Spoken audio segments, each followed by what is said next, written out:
pada sesi kelima, memaksimalkan nilai biji-bijian Australia. Pembicara yang berikut adalah partner teknikal dari Australian Grain Exporter Innovation Centre atau AGIC yang memberikan pelayanan teknis yang bagus untuk pelatihan dan informasi untuk konsumen biji-bijian Australia. Pertama, Tony adalah konsultan AGIC.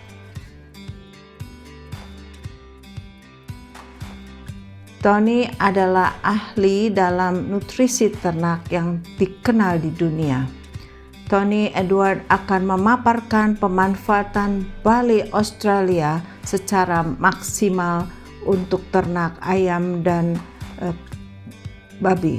Kemudian Sarah Grafton juga konsultan AGIC dan manajer umum dari Grains and Legume Nutrition Council.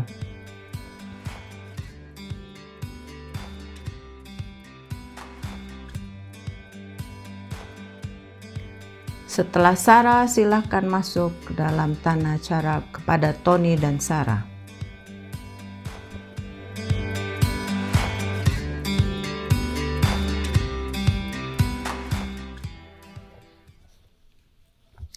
Halo, nama saya Tony Edward, nutritionist ternak dari Australia. Tony akan memaparkan pemanfaatan barley Australia secara maksimal pada ayam broiler dan petelur di Indonesia menggunakan enzim. Ada beberapa pesan kunci untuk memberikan konsep dari presentasi ini, yaitu produksi unggas sangat kompetitif dan sensitif terhadap harga. Pakan adalah biaya terbesar sehingga butuh fleksibilitas dalam bahan baku yang dipakai. Unggas adalah omnivora yang dapat menyesuaikan kebutuhan gizi dari berbagai jenis bahan baku. Dalam menyusun ransum, jagung dan bungkil kedelai tidak harus digunakan sebagai bahan utama. Walaupun keduanya umum digunakan, tetapi kita dapat mengubahnya dan dapat memberikan hasil yang sangat baik. Ransum unggas Australia disusun terutama dari gandum, sorghum, barley sebagai sumber bijian dan legum, dan bungkil kedelai sebagai sumber protein, dan juga menggunakan bungkil kedelai sampai batas tertentu. Dengan kombinasi seperti ini dapat diperoleh hasil yang baik memenuhi standar dunia. Tahun ini kami di Australia menghasilkan 12 juta metrik ton barley, hasil tanaman yang cukup besar, dan barley Australia tersedia dan menarik harganya untuk kesempatan ekspor. Jika kita mempertimbangkan pemanfaatan suatu bahan ke dalam ransum unggas, maka kita harus melihat kembali tentang beberapa aspek dalam nutrisi dasar unggas. Dalam kesempatan ini kita lihat energi metabolis dan asam amino tercerna dalam unsur terstandarkan ileal digestible amino acid adalah sangat penting dalam ransum. Bisa dilihat apakah kita akan memelihara ayam petelur atau ayam pedaging. Latihan untuk sintesis protein dan energi dapat diperoleh dari berbagai sumber, dan kita harus ingat tentang penggunaan sumber bahan alternatif. Biji-bijian adalah sumber utama dari energi. Energi metabolis berasal dari pencernaan berbagai bahan dalam ransum. Pati sebagai sumber utama dan dihidrolisis menjadi glukosa. Lemak dihidrolisis menjadi asam lemak dan protein dihidrolisis menjadi asam amino. Biji-bijian mengandung berbagai bahan ini yang berpotensi menghasilkan energi dan kecernaannya, baik dalam maupun dari berbagai biji-bijian. Bukan hanya berbeda antara jagung dan barley, tetapi terhadap barley itu sendiri. Metabolisable energy biasanya diukur melalui analisis biologis, bioassay, dan diprediksi oleh NIR teknologi. Metode bioassay cenderung lambat dan mahal, sehingga metode yang lebih cepat dengan prediksi NIR mudah diadopsi. Di Australia, kami punya sebuah proses dinamakan Auscan, merupakan kalibrasi yang kuat yang dikembangkan oleh hasil kolaborasi livestock industry dan yang mencakup untuk banyak macam ternak dengan banyak bahan biji-bijian dan protein. Auscan merupakan sebuah langkah yang terbaik dalam industri pakan. Dalam hal protein di dalam ransum, unggas sebenarnya tidak membutuhkan protein, tetapi asam amino tertentu yang berasal dari protein, sehingga kita memformulasi asam amino dan bukan protein. Kebutuhan asam amino tergantung tipe dan tahap produksi dan diperoleh dari bungkil protein dan asam amino sintesis, tetapi protein bijian memberikan kontribusi yang besar. Gambar yang terlihat merupakan gambaran dari bahan pakan yang digunakan oleh pabrik pakan di Australia. Bisa dilihat bahwa berbagai bahan pakan pada serealia yang digunakan dalam ransum unggas di Australia. Yang utama adalah barley, gandum, sorghum, dan juga oat dan triticale, dan jagung pada level rendah.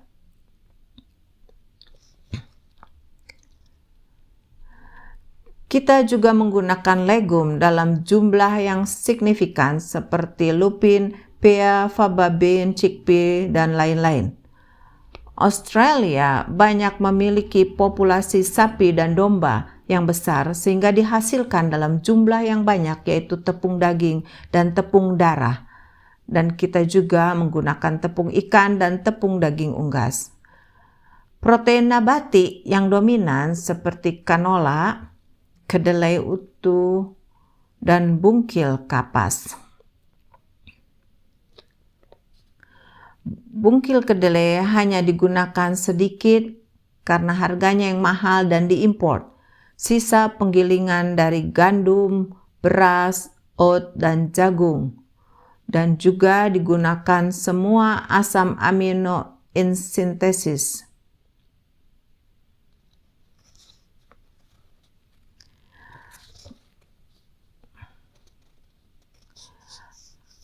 Hasil samping industri pangan dan tambahan lainnya seperti vitamin, mineral, dan minyak.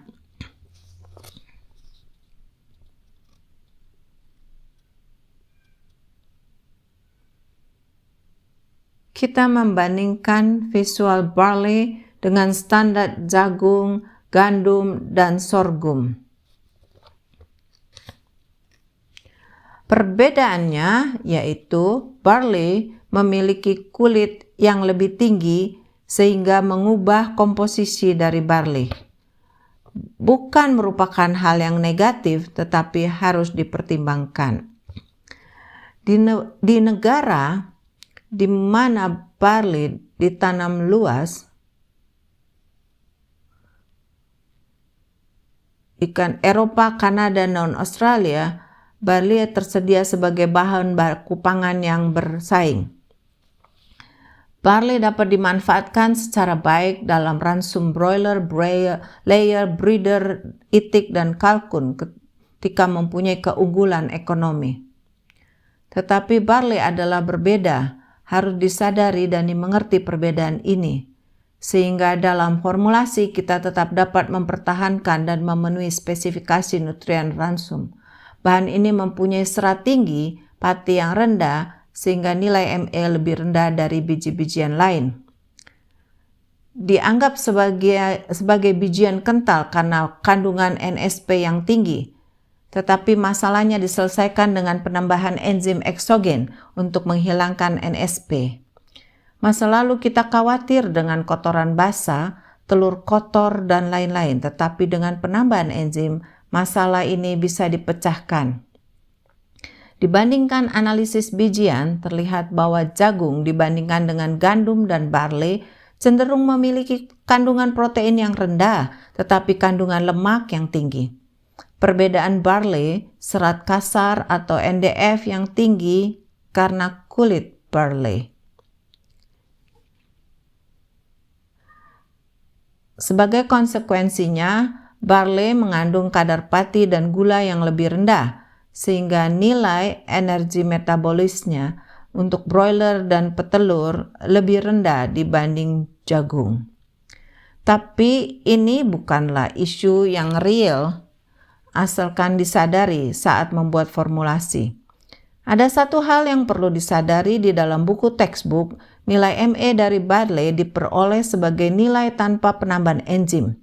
Di bagian bawah tabel, saya menambahkan nilai indikatif MA barley yang sudah diberi enzim untuk meningkatkan nutrien yang terekstrak dari barley. Dari sisi asam amino, bila dibandingkan antara barley dengan jagung, maka kecernaan asam amino esensial dalam usus terstandar, barley berkontribusi lebih tinggi di dalam ransum. Bila dalam penyusunan ransum, barley menggantikan jagung, maka barley mensuplai tambahan asam amino yang lebih tinggi sehingga menekan penggunaan bungkil kedelai atau sumber protein lainnya untuk memenuhi spesifik ransum. Jadi, barley bermanfaat dalam hal ini.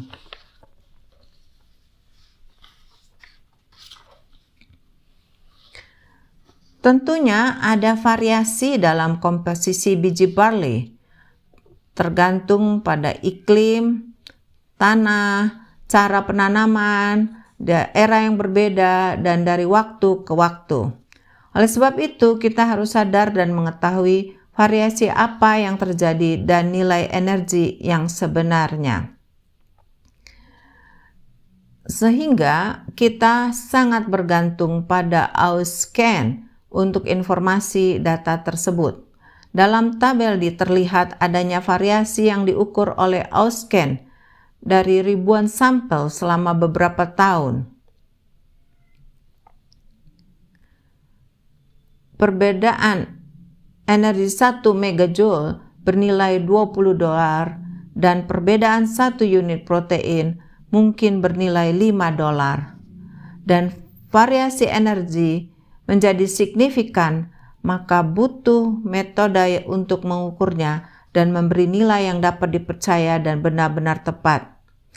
Fasilitas Auscan tidak hanya memberikan nilai energi sampel, tetapi dapat membedakan AME untuk broiler dengan AME untuk layer. Selain itu juga dapat memberikan indeks konsumsi AME pada broiler yang menunjukkan berapa banyak bijian dapat dikonsumsi oleh ternak atau menunjukkan palatabilitas dari bijian tersebut. Jadi sangat penting untuk mengetahui tidak hanya nilai AME bijian, tetapi juga berapa banyak energi yang dapat dikonsumsi oleh ternak. Lebih lanjut, selain faktor energi, Auscan menunjukkan nutrien utamanya lainnya seperti protein, air, serat, lemak, pati, dan abu. Serat dipisahkan menjadi serat kasar, NDF, dan ADF. Kandungan NSP dibagi menjadi arabinosiklan dan glukan yang terlarut dan tidak terlarut, sehingga memberikan petunjuk untuk pemakaian enzim yang paling tepat. Terakhir adalah kapasitas hidrasi, termasuk pengaruh pemeletan, sifat gelatinisasi, berapa mudahnya enzim dapat masuk ke dalam substrat. Ketika melihat struktur pati biji-bijian, diketahui bahwa pati disimpan dalam berbagai cara dalam biji-bijian, dan ketersediaan pati untuk dicerna dipengaruhi oleh bagaimana pati tersebut disimpan di dalam biji. Semakin kompleks strukturnya menyebabkan pati menjadi kurang tersedia dan dapat diatasi dengan pengolahan seperti penggilingan dan pemanasan dapat meningkatkan ketersediaan nutrien. Sangat berguna untuk memperhatikan struktur pati dan perbedaannya tiap bijian. Gandum memiliki pati yang sangat terbuka. Pada barley, partikel pati cenderung terikat dengan matrik NSP. Pada sorghum, butir pati terikat dengan matrik protein dan menjadi protein kafrin tidak tercerna dan menyulitkan akses enzim untuk memecah pati. Perlu perhatian, mungkin perlu digiling halus atau perlu enzim protease untuk memecah protein. Pada jagung ada endosperm vitreous dan keras di endosperm yang harus digiling halus sehingga memberikan akses terhadap enzim untuk memecah pati. Barley Australia adalah tanaman subtropis atau tanaman musim dingin dan dipanen selama bulan Oktober sampai Desember. Kebanyakan varietasnya ada 2, merupakan tipe musim semi dengan sifat malting. Ukuran biji medium putih dengan sekam. Kontaminasi dari mikotoksin sangat rendah karena ketika bijian dipanen dan disimpan kering dengan fasilitas penyimpanan dan pengelolaan yang berkualitas tinggi. Barley tidak mempunyai pigmen kuning. Jika kita mengharapkan jagung untuk memberikan warna kuning pada kulit, kaki, atau kuning telur, maka bila jagung digantikan oleh barley, perlu ditambahkan pigmen dari sumber lainnya. Barley dianggap bijian yang kental, viskos, karena mengandung NSP yang larut air, seperti beta-glukan dan arabinoxylan. Tapi mudah dikendalikan dengan penambahan enzim. Energi lebih rendah dari jagung, gandum atau sorghum, karena kandungan serat yang tinggi dan pati yang rendah. Kandungan serat memberikan nilai tambahan berkaitan dengan kesehatan usus dan mengurangi patok bulu. Jadi bukanlah sesuatu yang negatif. Kandungan protein biasanya lebih tinggi dari jagung, tetapi sama atau lebih rendah dari gandum. Dan nilai biologis yang lebih tinggi dalam asam amino esensial.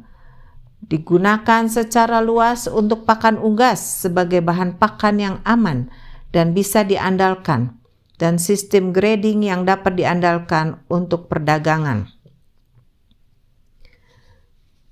Sebagai ringkasan, ada senyawa yang membatasi pemanfaatan zat gizi dalam barley. Kita lihat faktor antinutrisi di barley. Ada sedikit tantangan. Kandungan polisakarida bukan pati atau NSP yang relatif tinggi, tetapi fraksi dari NSP yang menjadi perhatian adalah beta-glukan. Sepanjang kita memberikan enzim yang cocok untuk memecah beta-glukan, maka tidak menjadi kekhawatiran lagi dalam penggunaan barley.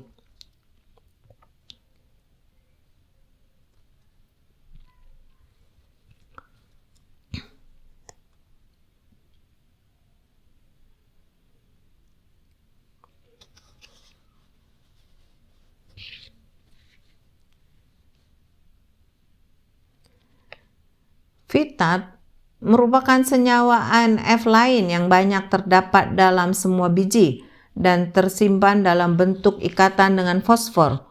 Struktur fitat adalah cincin inositol terikat dengan 6 fosfat, yang sebenarnya terikat juga dengan mineral lainnya, pati, protein, asam amino, dan lain-lain. Dalam proses normal, ketika biji mulai germinasi, ada enzim fitase endogenous yang melepaskan fosfor, tetapi ternak tidak memiliki enzim fitase tersebut. Enzim fitase harus ditambahkan untuk memecah fitat, melepaskan fosfor dan nutrien lainnya, sehingga menguntungkan bagi ternak dan secara ekonomi.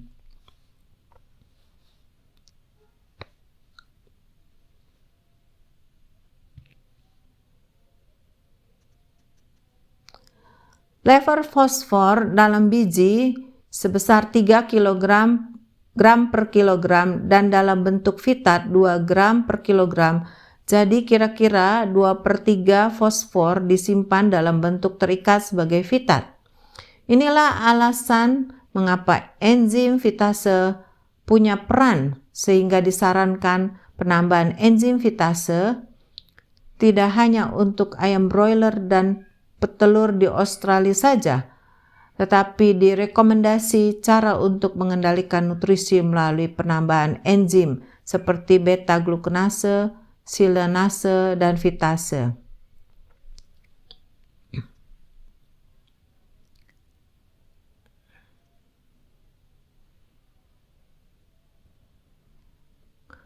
Berapa jumlah biji-bijian yang harus ditambahkan ke dalam ransum? Untuk jagung dan gandum bebas dari komponen, tetapi dengan barley kita harus sedikit perhatian. Walaupun fraksi serat dapat diatasi, tetapi dapat menghambat konsumsi pakan pada ternak muda. Maka, penggunaan barley harus dibatasi sebanyak 15%. Bila ternak semakin besar, penggunaan barley dapat ditingkatkan menjadi 30% untuk broiler. Sedangkan untuk layer yang bisa beradaptasi dan memberikan performa yang baik, dapat dimasukkan barley sebanyak 50-60% di dalam ransum.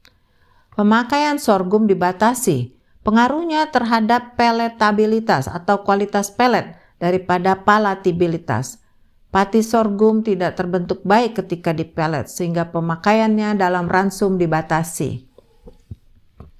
Dalam pemilihan biji-bijian untuk membuat ransum, kita harus ingat bahwa unggas adalah ternak omnivora yang dapat beradaptasi untuk menggunakan berbagai bahan pakan secara efektif. Jumlah energi megajoule dan atau gram asam amino yang tercerna dapat diperoleh dari berbagai bahan baku dengan manfaat yang sama. Formulasi pakan adalah mengenal pemberian zat gizi daripada pemakaian bahan baku. Semua bahan baku mempunyai sifat tersendiri yang harus diketahui dalam penggabungannya menjadi rambut komplit. Dengan mengetahui ketersediaan zat gizi yang ada dalam bahan baku dan batasan pemakaiannya, maka penentu terakhir adalah biaya relatif untuk menghasilkan zat gizi yang dikehendaki. Menggunakan least cost formulation. Agar dapat berkompetisi secara ekonomi, kita harus terbuka terhadap berbagai pilihan yang ada. Jagung dan bungkil kedelai mungkin yang utama dalam pakan ternak di dunia, tetapi tidak harus. Sebagai kesimpulan, unggas mempunyai kemampuan untuk memanfaatkan berbagai bahan pakan dalam memenuhi kebutuhan gizinya. Biasanya di Asia, jagung merupakan bijian yang utama, tetapi dengan meningkatnya ketersediaan biji-bijian lain di dunia dapat memberikan keuntungan secara ekonomi. Australia menikmati panen barley yang banyak tahun ini sehingga tersedia untuk ekspor dengan harga bersaing. Industri unggas di Australia memanfaatkan situasi ini dengan menggunakan barley sebagai sumber bijian untuk menyusun ransumnya secara ekonomis. Saya percaya bahwa kesempatan juga tersedia bagi negara tetangga di Asia dan menilai untuk dipertimbangkan. Semoga presentasi ini dapat meyakinkan dan mempertimbangkan barley sebagai pilihan untuk digunakan dalam ransum unggas. Terima kasih.